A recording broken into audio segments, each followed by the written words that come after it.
With August right around the corner, I wanted to do a little bit of a different video today and go over 10 players who I think are very quietly having great years. And I know there are a lot more than 10 players that fit into this category. I could put 50 players on this list, but I just wanted to fit it into 10 players today who I think are just getting underappreciated this year, who are having really good years. Also, no specific order, we're just going to be going through 10 players today. So with that in mind, let's get right into the video. The first player I want to talk about today is Ha-Seong Kim.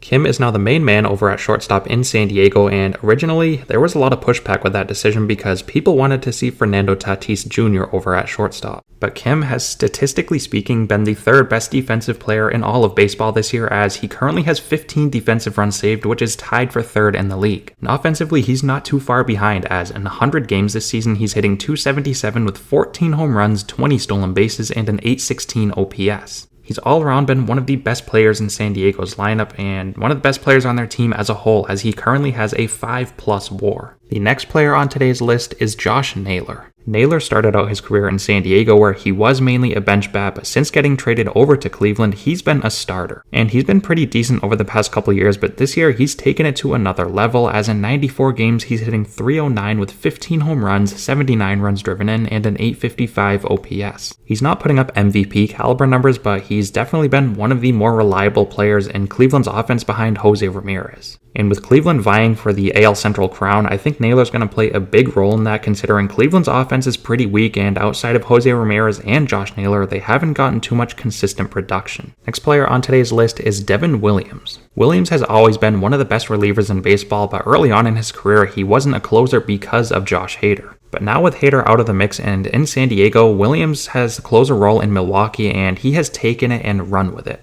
That is especially true this year, where he has been dominant in the 9th inning, as in 40 innings pitched, he's locked down 26 saves while posting a 1.56 ERA, a .99 whip with 59 punchouts. Williams, in my eyes, has the best changeup in baseball. It's virtually unhittable, just like Williams. Over the past month, he has been as dominant as it gets, and I think he's a top 3 closer in baseball. Next up on today's list is Jesus Luzardo. Luzardo was always a top prospect in Oakland's system, and he got off to a very rocky start. But since being traded over to the Miami Marlins, he's been a much better pitcher. That is especially the case this year, where in 120 innings he's posted a 3.22 ERA with 144 strikeouts. He was relatively inconsistent early on in the year, but over the past month plus, he's been one of the best starting pitchers in baseball. He has some filthy strikeout stuff, and I think he has the makings of a #1 pitcher on a very good team. Next up on today's list, I have Justin Turner. Turner, obviously playing in LA for the majority of his career, has never been too undershadowed. But I feel like since arriving in Boston this year, that is the case. He's been overshadowed by many other players in this Boston lineup like Masataka Yoshida, Rafael Devers, and even Alex Verdugo. But I think Turner has been the most consistent hitter in this Red Sox offense, as in 100 games this year, he's hitting .288 with 16 home runs, 68 runs driven in, and an .836 OPS. He is as clutch as it gets. He always seems to get the big hit when it matters most, and I think he's been very underappreciated this year. Next up on today's list is Joe Musgrove. Musgrove did start out the year on the IL, and when he did get back from the injury, he wasn't necessarily great. But over the past couple months, he has been stringing together dominant star after dominant star, and he's been one of the best pitchers in the National League. All in all, in 97 innings this year, Musgrove has posted a 3.05 ERA with 97 strikeouts. He doesn't seem to be getting much recognition because the Padres as a whole have been a huge disappointment, but Musgrove, he's really been at his best. Next up on today's list is Cody Bellinger. Bellinger, obviously being a former National League MVP, always has had high expectations, and over the past couple seasons, he has really just fallen off a cliff. But this year, he has done a complete 180, as in only 73 games, he's hitting .315 with 15 home runs, 12 stolen bases, and a .908 OPS. Cubs are making a push for the final wildcard spot in the National League, as they're currently riding an 8-game winning streak, and that's in large part to Bellinger's play. He has been one of the hottest players in baseball, and he's been great this season. Moving on to the next player, I have Ketel Marte. Marte, back in 2019, had an MVP caliber season as he nearly won the award, but since then he hasn't been as great. But this year he has been much better than the past couple years, as in 98 games he's hitting .296 with 17 home runs, 6 stolen bases, an .892 OPS, and a 4.5 WAR. On top of that, Marte can play multiple positions defensively, and he also has 4 defensive runs saved on the year.